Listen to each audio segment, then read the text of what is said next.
Those Oklahoma cow-calf operations that have fall calving herds may be raising some yearling replacement heifers to breed later this fall in order to go into the herd for future calf crops. As we're getting those yearling replacement heifers ready, there's several things that I think are important to consider even a few days out before the breeding season begins. First of all, I want to make sure those heifers are big enough going into that breeding season. We expect that breeding season to start, say, the mid to latter part of November. At that time, we want the smallest of those yearling replacement heifers to weigh 60% of their potential mature weight. Well, if we expect most of our cows in the herd to be about 1,200 pounds, that means the smallest of these replacement heifers should weigh 720 or more going into that breeding season.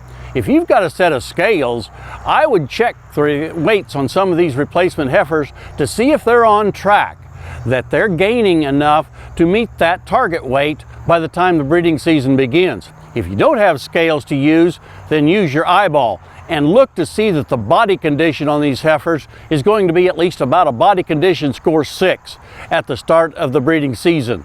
That way, we'll have a high percentage of these heifers cycling, so we get a high percentage of them bred early in that breeding season, and they'll be in good stead then to go into the herd in the future.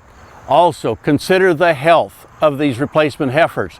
Now's a good time to visit with your veterinarian about what immunizations you want to give these yearling replacement heifers before the breeding season begins. Certainly they'll want to consider such things as the IBR, BVD vaccinations. And if we give modified live versions of those, I'd like to do that at least a month ahead of the start of the breeding season.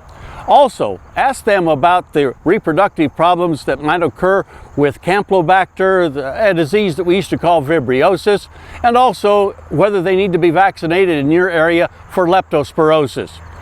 Certainly, now's the time to prepare these replacement heifers to be big enough and in good health standing as they get ready for this first breeding season, and that way we'll have a high percentage of them bred, a high percentage of them calving next year, and getting on to a good start in their reproductive life as part of our cow herd.